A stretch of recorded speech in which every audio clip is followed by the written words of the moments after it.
Good afternoon. It's Thursday, the 13th of December 2018, just after 1 o'clock. Welcome to UK Column News. Your host today, Mike Robinson, myself, Brian Gerrish, and we're delighted to have David Scott bringing us northern exposure from north of the border. We understand it's sunny in Scotland, so well done, David, for that.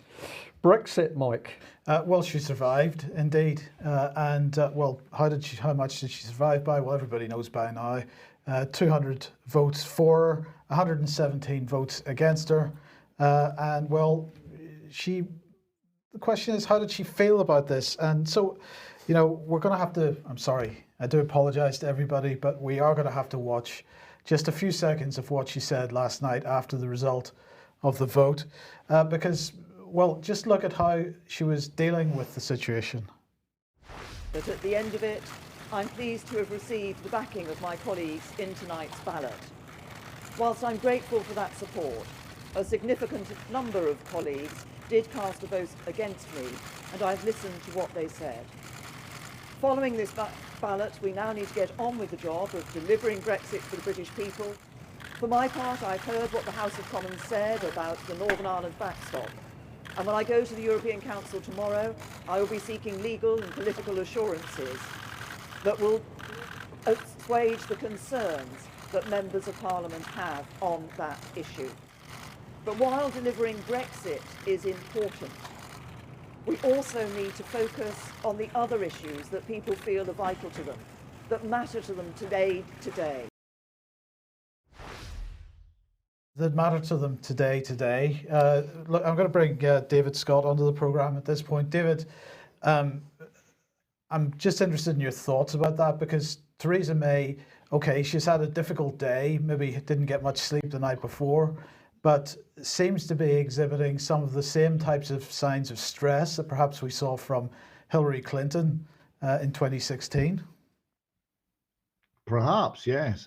It's certainly a very stuttering performance. There's bits of it which are completely scripted. We're seeing the same words used over and over. We're reclaiming our money, our borders, and we're protecting certain other things. The union, not actually very clear which union we're protecting, but our union, and we're protecting security, which is code for we're not changing anything on EU military unification. So the same code words are there. It's just hitting repeat, and then whenever it goes off that script, it becomes very broken. A strange and damaged performance. Damaged, absolutely, but you've stolen my thunder a little bit, because that's exactly what the point I was going to make. Because she did go on to say this: a Brexit that delivers on the vote that the people gave, that brings back control of our money, our borders, and our laws, and protects jobs, protects security, and protects the union. And since Brexit, David, well, maybe you've got a view on this, being north of the border, since Brexit doesn't directly split up the United Kingdom, it can't be that union that she's speaking about. Well, this is what I've concluded, that yeah, if we're protecting the union, the only union we're actually protecting is the European one. Yeah, absolutely. She's under huge pressure, there's no doubt about this. My personal view is that we don't have any politicians, or very few at the moment, that speak from the information in their own heads. They're following these scripts. And of course, when emotion kicks in, emotion's trying to work with their normal cognitive thought process. So you're going to get this stress, you're going to get more stress. Well, of course, she's heading off to the European Council meeting today. Preparations for that are underway, as you can see on screen at the moment. And I just thought we'd have a look at what they're discussing. Obviously, the British media is saying that the main area of discussion is Brexit. In fact, there's a whole range of other things that they're discussing today. This, as we said yesterday, is possibly the final council meeting that Theresa May takes an active part in. But here we go. EU budget for 2021-27 is something that they're discussing. The European Council will have a first substantial exchange of views on the 2021-27 multi-annual financial framework on the basis of a progress report by the Presidency of the Council. Now, Donald Tusk will be presenting that, obviously.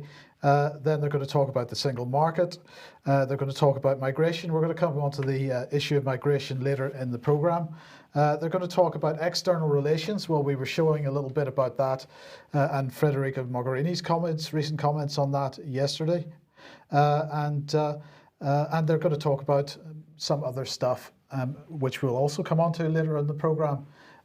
But the key point here is that the business within the European Union and the Council of Europe continues in any case.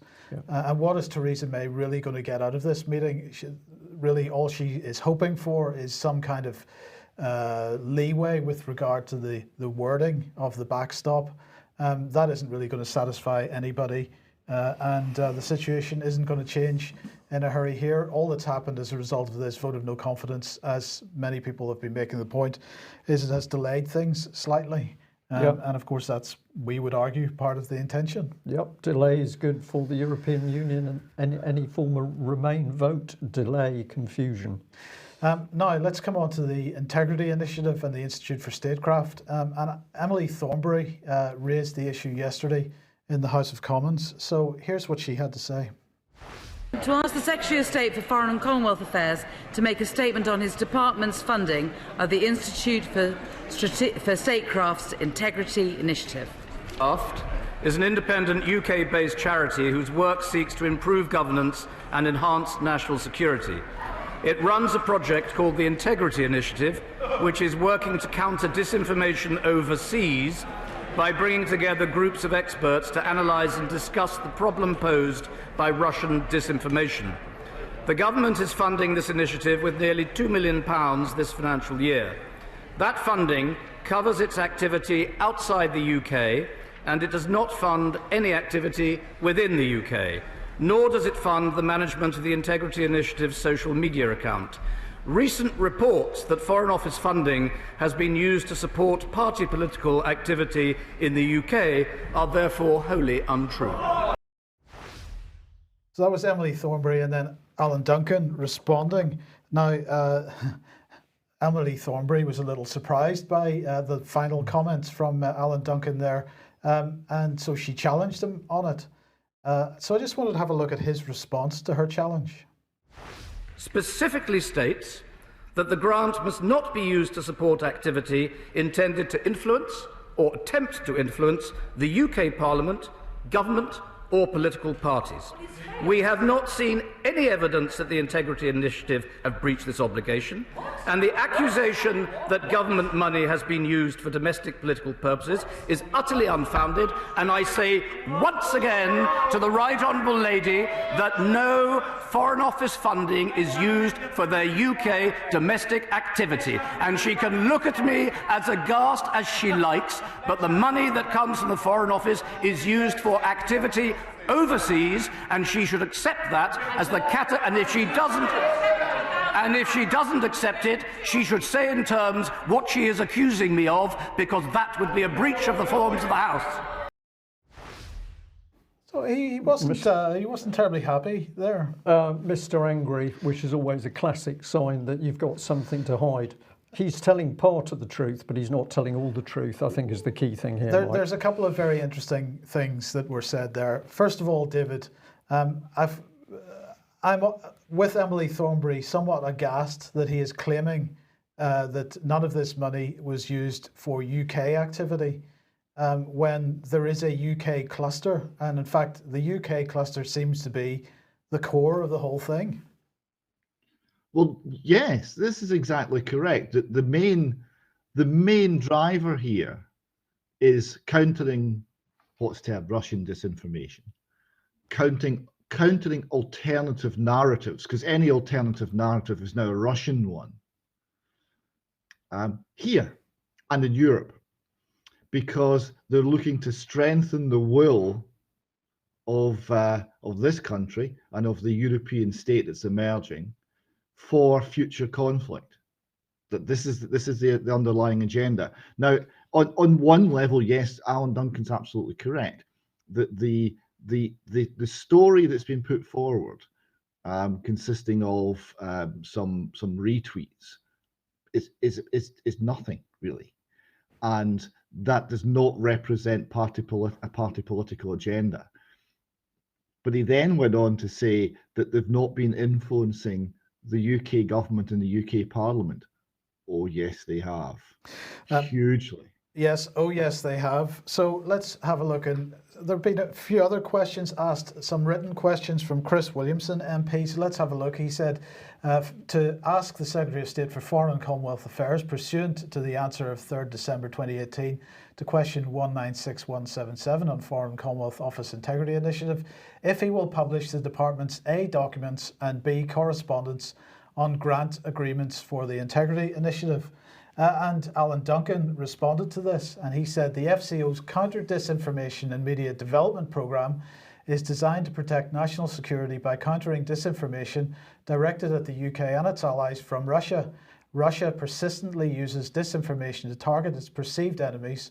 An example was the Russian disinformation campaign that followed the attack in Salisbury, which was intended to distract from Russian culpability. Documents and correspondence about projects within the programme will not be published, as this information could then be used to actively attempt to disrupt and undermine the programme's effectiveness.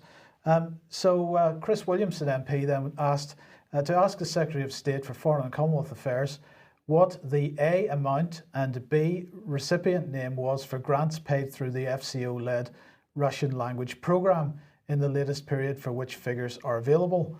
And Alan Duncan said, the FCO's Counter-Disinformation and Media Development Programme is designed to protect national security by countering disinformation directed at the UK and its allies from Russia. Russia persistently uses disinformation to target its perceived enemies.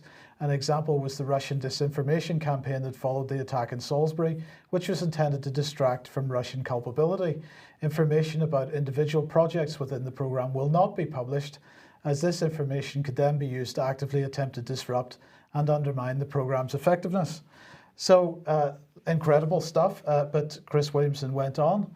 He said to ask the Secretary of State for Foreign and Commonwealth Affairs, pursuant to the answer of 3rd December 2018 to question 196177 on Foreign and Commonwealth Office Integrity Initiative, whether the funding provided to the Institute of Statecraft was through the FCO-led Russian language programme. And Alan Duncan actually provided a different answer this time because he said the Foreign and Commonwealth Office Russian language programme was launched in 2014 following Russia's illegal annexation of Crimea. In April 2016, we launched a new 4-year strategic communications and media development programme authorised by the National Security Council called the Counter-Disinformation and Media Development Programme. The former Russian language programme was amalgamated into this. The funding provided to the Institute for Statecraft was funded from the Counter-Disinformation and Media Development Programme.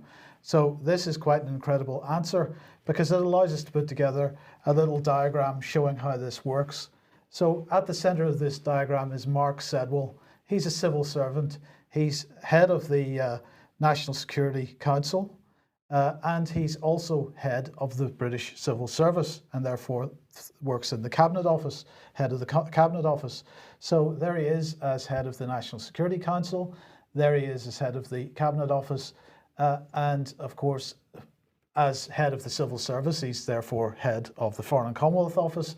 And the National Security Council apparently is giving authority to the Foreign Office to run a programme, which they're calling the Counter-Disinformation and Media Development Programme. So Mark Sedwill seems to be at the centre of all this. The head of the Counter-Disinformation and Media Development Programme is a man called Andy Pryce. We're not allowed to know anything about Andy Pryce. Now, if you look at my first article on Integrity Initiative on the UK Column website, you'll find one of the links to an image of Andy Pryce, which of course we can't use because it's copyrighted, but still you can get a picture of him. But Andy Pryce is on the UK cluster list for Integrity Initiative.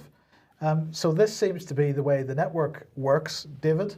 And right at the heart of it, we have one man, Mark Sedwill, who, as we know, was recently made, although he had been head of the National Security Council, has been recently made head of the Civil Service as well.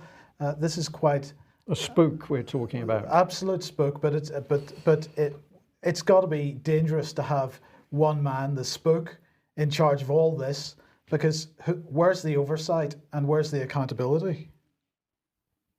Well, indeed, there is a uniformity in the political world. The speech that Theresa May made, which you showed earlier, she went on to talk about the economy, and she could have been Jeremy Corbyn. She didn't use the phrase "a Britain for the many, not for the few," but she might have. She said words which had the same effect.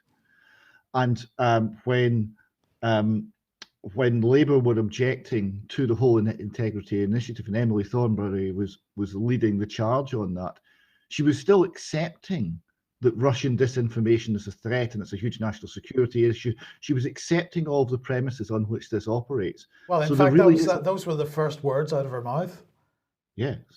It's almost though that she has to genuflect to that philosophy in order to be allowed to speak at all. It's strange. So there seems to be some mysterious power controlling the political level, and they're all taking the cues from the same underlying worldview. But that worldview is never challenged, never threatened. It's not debated. It's not even examined in the press. It becomes the accepted norm, and that's what integrity initiative's about. Yes. Well, look, you have produced this, so we'll run through this in a second, David. But this is what is the Integrity Initiative, a short briefing paper, and we're going to make this available on the UK Column website, both as a standard web page, but also as a downloadable PDF.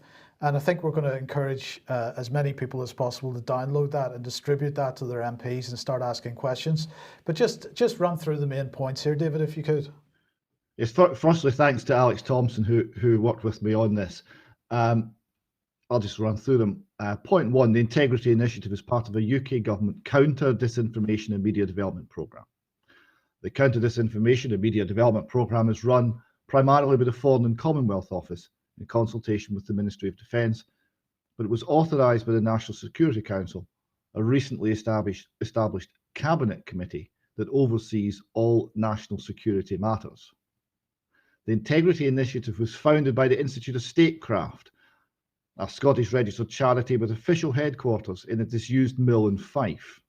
The initiative's UK cluster members were recently disclosed to include several journalists in the Times and other titles, MOD heavyweights, and several former and current FCO researchers of former Soviet republics, whose reputation is based on the supposedly impartiality as British civil servants and specialists. The directors for the Institute of Statecraft include Chris Donnelly, who has advised 4 Secretaries General of NATO, past and current Chiefs of the Defence Staff. He's held appointments as a specialist advisor to 3 UK Defence Secretaries, both Labour and Conservative, was a member of Prime Minister Thatcher's Soviet Affairs Advisory Team, and has also served as a special advisor on the House of Commons Public Administration Select Committee and is a special advisor to the Defence Committee. In short, Mr. Donnelly is hugely influential in shaping Western top-level thinking. And I just noticed today, actually, Who's Who adds that he is an honorary colonel in a specialist group in military intelligence. So there you go. Right. Look, David, well, for the sake of time and brevity, just press the next section, and we'll leave people to read that later on whenever this goes up on the website. Yeah. The next section is Chris Donnelly's worldview. Right. He views Russia as the enemy. So he views Russia as an enemy akin to the Soviet enemy. And that's not true, I believe, but that's how he views it. And he views us in a Darwinistic struggle to adapt to rapidly changing times, and he views this as a form of warfare that we're already engaged in. It's warfare below the threshold where we notice it as warfare, but warfare nonetheless. Okay, and if we move on to this, then you wanted to highlight a discussion between the chairman of the Defence Select Committee and General Sir David Richards. Yes, there's a lot in the information we're digging up that concerns Britain. It concerns how the home front is viewed. It's very much viewed as a home front, and the weaknesses that these people are perceiving in Britain and what they're doing about them. And this was one that showed it, because we remember back in September we saw a very strange homecoming parade where the Black Watch were coming back to Perth, but they were having simulated combat patrols as part of the homecoming parade, and it was very strange. And I commented on it, so did David Ellis.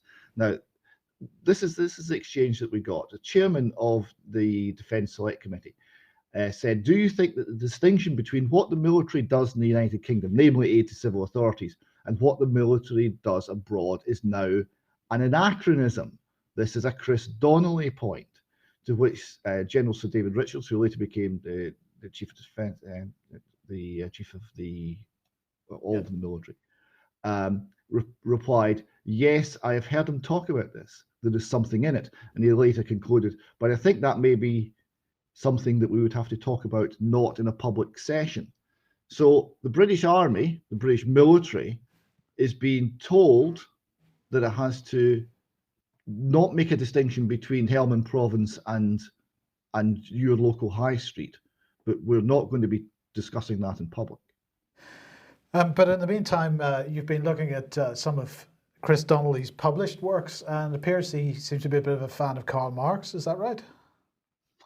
Well, yes. This was one of his kind of summaries of where he's going with this. He said, he quotes Marx, and he says, "War puts nations to the test, just as mummies fall to pieces the moment they're exposed to the air. So war pronounces its sentence of death on those social institutions which have become ossified." And then Chris Donnelly then said to that, "It is over 150 years since Karl Marx wrote these prescient words. Much of his thinking has been discredited since then, but his understanding of the revolutionizing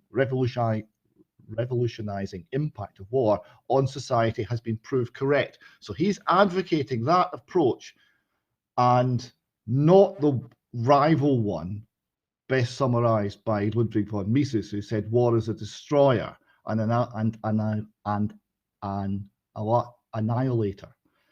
In short, an evil that strikes all, victor as well as vanquished. Right? We're not viewing war as a threat. We're viewing war as an instrument of change to cut away the ossified remains of what we used to lovingly call Britain. Yes. Okay. Well, sticking with disinformation, also taking place at the European Council meeting today is a session on fighting disinformation. So EU leaders will revert to the issue of disinformation on the basis of the action plan to be presented by the High Representative and the Commission. So this is, of course, Federica Mogherini is behind this in cooperation with member states and in line with its earlier conclusions. Now, yesterday, Brian was making the point that the EU has quite a large disinformation program, but the question is, what I'd be interested to get your thoughts on, David, is this being driven by the EU, or is it being driven by Britain through the EU? Actually, is that even a distinction anymore? Right? Because the decision has been made that Britain is not viable on the world stage as a world player, and we're being rolled into the EU, and the British interests in this want to end up running that on a military level, on a geopolitical level. They want to be, what you said yesterday, thought leaders. They want to be directing it, but it's the might of the whole of Europe that they're looking to wield. So the distinction between Britain and Europe, it increasingly doesn't exist. Okay, that's a fair point. Now, but here's something I'd like to get your thoughts on as well, because this is a piece of legislation which is going through the State Duma in Russia at the moment, because they're set to vote on bills. I think there are 3 bills at the moment which were introduced yesterday to put into place legal penalties for anybody spreading false information on the internet or, quotes, expressing obvious disrespect for the Russian society and Russian state officials. So the first bill is being described as under the title Petty Hooliganism, where any information disseminated in indecent form expressing obvious disrespect for society, state officials, and the Russian constitution, the Russian state authorities, and so it goes on. There's, as I say, 3 bills altogether, and this is the third of them on screen at the moment, although it is in Russian, so most people won't be able to read it. But I'm just interested in your thoughts and Brian's thoughts about this, because what we seem to be seeing is a similar approach being taken by everybody, which is basically we've got to, anybody that's dissenting has got to be shut up and silenced. And now perhaps the Russian situation is slightly different because they are under, as we've just been explaining with Integrity Initiative and the various disinformation programs by Western governments, the Russians are clearly the target of this. Whereas I've yet to see any real evidence that the Russians are targeting the West in this way. And so perhaps they have a reason to be concerned about false information which is being spread in their country, because that seems to be information that's coming from the West.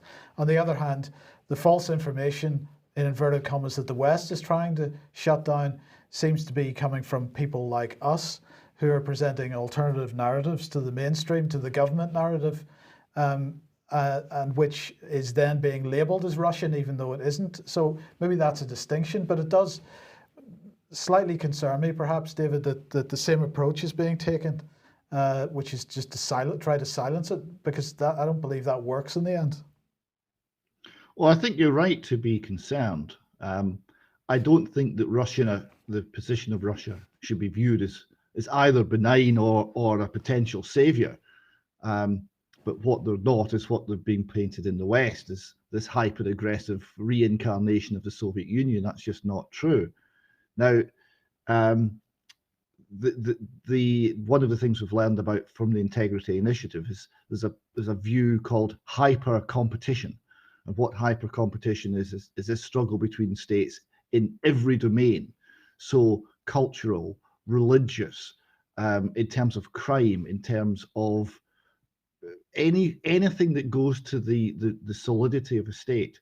And this view starts to view people who have dissenting opinions, people who ask awkward questions, people who challenge the worth of their own society, intellectuals and people who actually might move the debate forward, as being vulnerabilities, as being somehow working for the other side.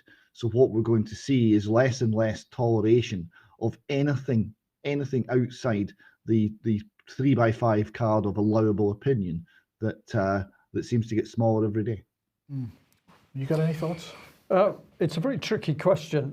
I think in the first instance, the Russians here are putting in a protective net, because we've seen the West, we've seen the UK operating in Russia through the British Council, for example, where the clear agenda was to try and get in amongst Russian society and to cause trouble. There's no question that's what they were doing, and that's why ultimately the British Council was forced out of Moscow, if I remember correctly. We're seeing the BBC Media Action do its dirty work in the Ukraine. We've seen it do the same in Syria. Actively boasting that they were helping those people who were supposedly rebelling against Assad. So the track record on the Western side, the UK side, and of course America is in there operating and funding, is pretty aggressive. So I think this initial step is to provide protection so that should there be an escalation of destabilization within Russia, they can quickly pin people down and hold them to book. But all the evidence we're seeing at the moment is that the drive for disinformation is coming out of the West. It's coming out of UK, the EU, and of course America is also in there. So if we take a slightly different tack, we'll find that it brings us back to this very question.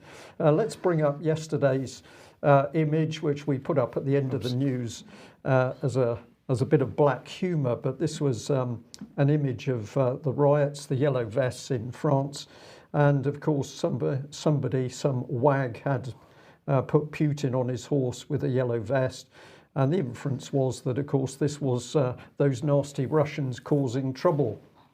Well, while we did that, in the background, a number of things have been going on. So here's the Washington Post: national security, agents of doubt, how a powerful Russian propaganda machine chips away at Western notions of truth. And I thought that little statement there was very interesting, that we don't actually have a powerful base of truth in the West, David. We've just got notions of it left, but those nasty Russians are getting rid of what remains. So I hope we've taken our audience with us on that comment. But here is the stuff coming out of the Washington Post, accusing the Russians again of this propaganda machine which is undermining Western society. And Russia Today, of course, picked up on this, and we've got Russia media covered the Yellow Vest protests. Now France is investigating Russian interference.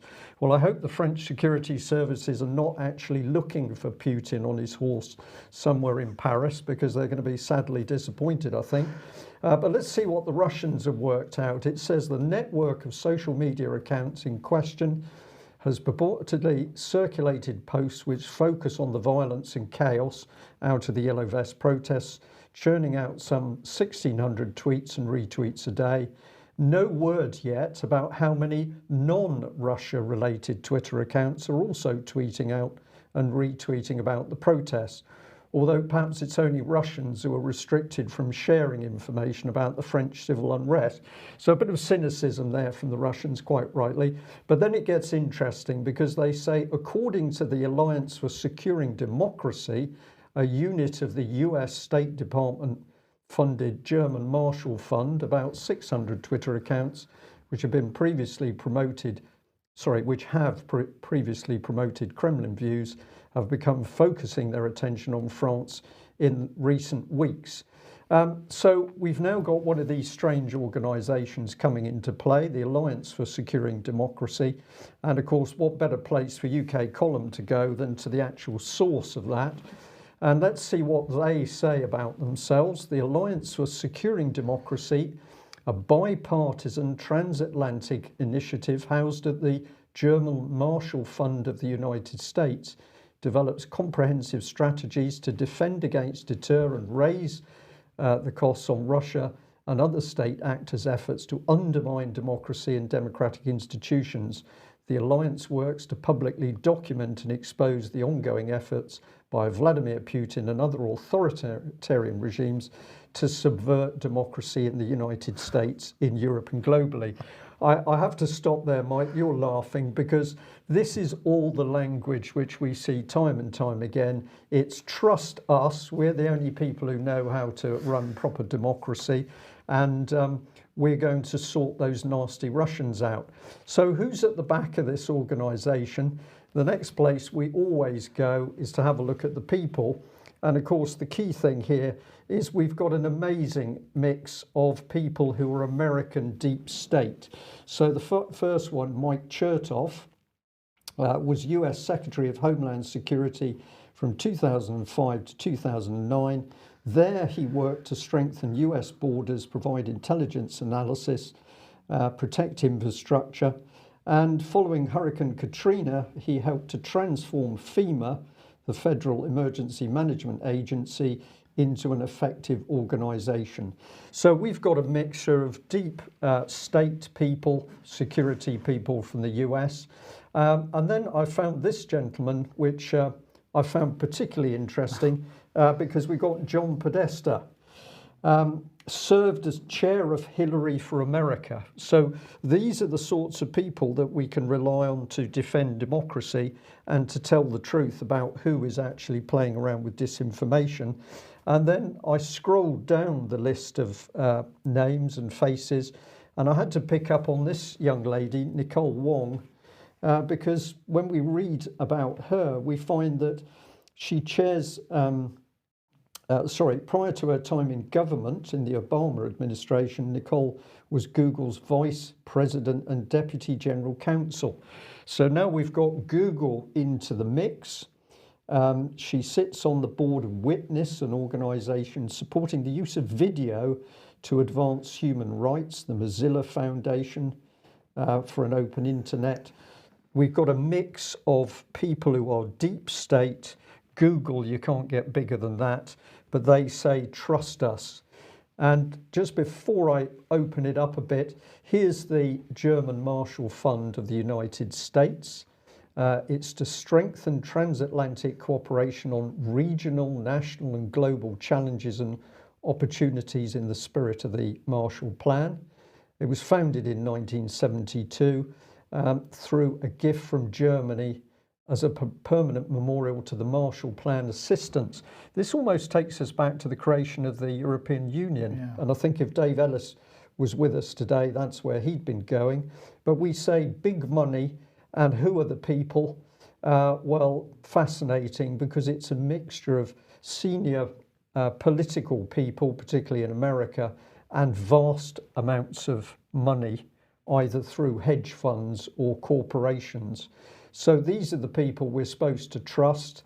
And just to give an example of what they do, this is their own words. In May 2004, the German Marshall Fund formed a limited liability corporation named 1700 18th Street. That bought a building, $5.9 million US. And in March 2011, GMF formed a private foundation called the Transatlantic Foundation, incorporated in Brussels. That's very convenient. And that is to receive European funding and become a member of the European Consortia for Transatlantic Research. What are we in here, David? This is a web of organisations, and it's difficult to pin down what they do, except they are meddling in politics with vast amounts of money. Huge money, huge influence. One of the most striking things in looking at people like Chris Donnelly is you see him talking about major sort of geopolitical issues, and then 3 or 4 years later there's an American general announcing a new US policy. It's the same words, and there is clearly something under the surface propelling what's called the deep state, but propelling the West along, and it seems to have abandoned national boundaries. Yeah. So it's not the United States or the British or the European deep state. It's just the deep state, and it has an agenda. And the agenda's more rapidly now revealing itself, but it's not discussed in parliaments. It's not discussed with the people. It's going to be sprung on the people. And as we've just seen with Alan Duncan, when it is discussed in Parliament, somebody gets very, very hot under the collar and says, no, we're not telling you what this organisation is doing because it's to do with national security. Very dangerous. Well, let's have a look at what's going on in the British press. And I happened across upon this article this morning. Express, it is from a couple of days ago, but it's still totally relevant. RAF Typhoons scrambled over Britain, shock reports of airborne Russian bombers. So this is a pretty scary headline, isn't it? We've got those Russian bombers airborne. We've had to scramble Typhoon fighters.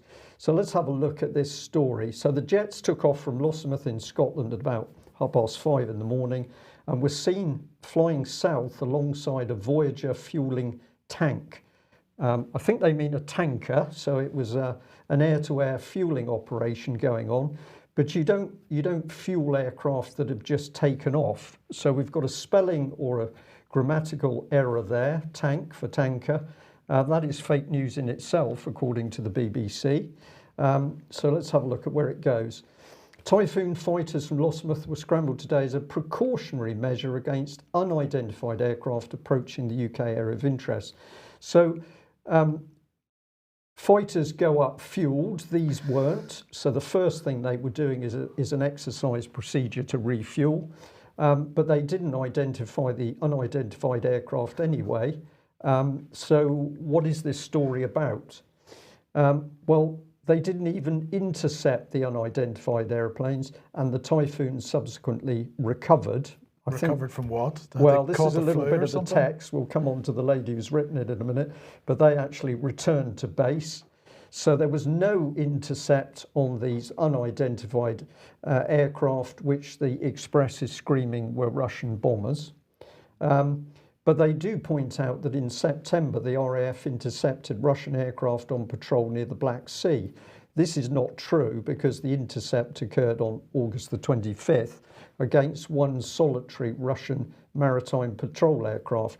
So the Express is trying to spin other incidents in as if they were connected with the defence of the UK. I wasn't aware that Russian aircraft flying near the Black Sea was risking British airspace, but there you go. Well, this is it. You can pull this thing apart all over the place. So in the article it said this: in a strongly worded statement at the time, Defence Secretary Gavin Williamson vowed the UK would continue to defend itself against Russian aggression. Russian bombers probing UK airspace is another reminder of the very serious military challenge that Russia poses us today.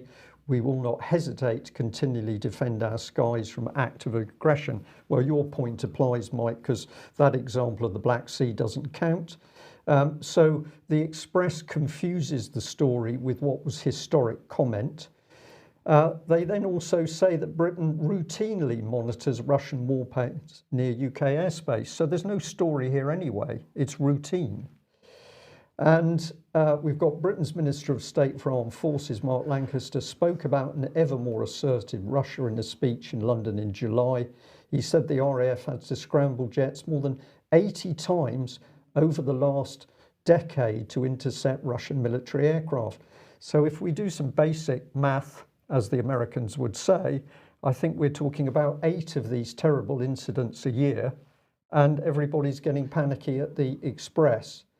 So it goes on, but what we've got here is just complete nonsense. Who wrote the story? Well, here she is, Rebecca Perring, and she's tweeted a mere 770 times, but the last one in November, the 21st of November, is get ready for vibrating vaginas and bionic breasts as sex robots take over from women. And she's been in journalism for 2 years. David, I did speak to the Ministry of Defence team about this, and I'll explain what I got out of that.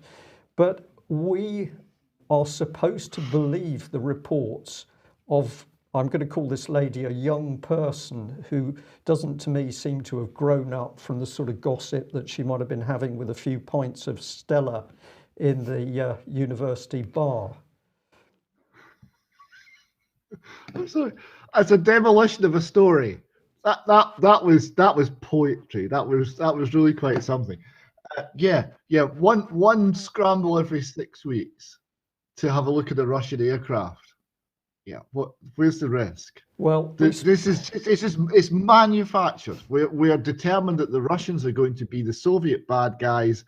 That it was even someone even said it. One of the Soviet foreign minister when the Soviet Union fell, he said I have to apologise to you in the West. We've done the most cruel thing we possibly could. We've deprived you of an enemy, and that seems to be the case. So we're just making one up now.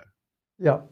Well, we did speak to the MOD, and we're glad we did. What they basically said is, look, the report that the Express used was as we said it. And I checked another article. This is from The Independent, so let's put this up on screen. RAF fighter jets have been scrambled in response to unidentified aircraft. They took off from Lossiemouth.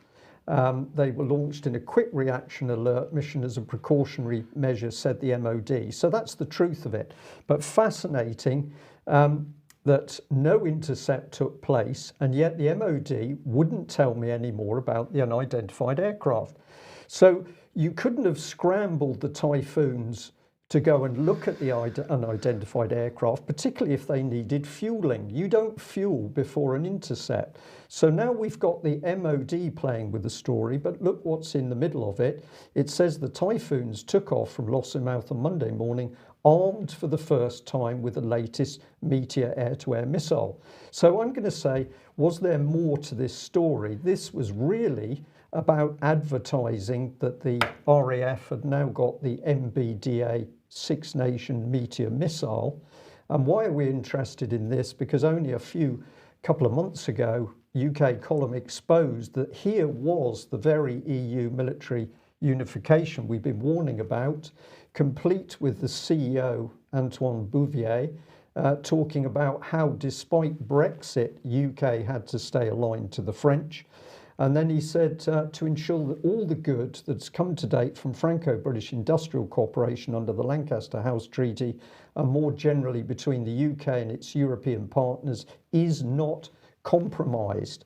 And so what we can see here is that in the RAF Meteor example, it isn't now a separate British defence industry. This is unified with the military system. I think the whole of that scrambled story was an advert, basically. Yes. Now, David, look, we're completely out of time. I do want you just to mention this one. If we start off with John Smith and Rob Sproul, who are appearing in court on the 19th of December. Yes, Paisley Sheriff Court, John Smith and Rob Sproul, both campaigners for justice, for the common law, and against abuse of the people by the system. They are attending a hearing, a trial at Paisley Sheriff Court on the 19th. And it would be great if as many people who can make it along there to see what's going on, to witness what's happening, and to give them their moral support. Okay, brilliant. Thank you, David. Excellent. Well, we're out of time, as Mike said. David, thank you very much for joining us. We will be back coming Monday, so no UK column news tomorrow. And we'll apologise to one or two people in our chat box who say they're now utterly confused as to whether today is Thursday or Friday. But it is Friday tomorrow. We look forward to seeing people on Monday. Big thank you to people who've been donating to us. If you haven't already taken out a subscription with UK Column, please do so, because your financial contributions allow us to do what we do. And we're going to say we need more and more effort to counter fake news clearly coming from the British government itself. Thanks for joining us. Bye-bye.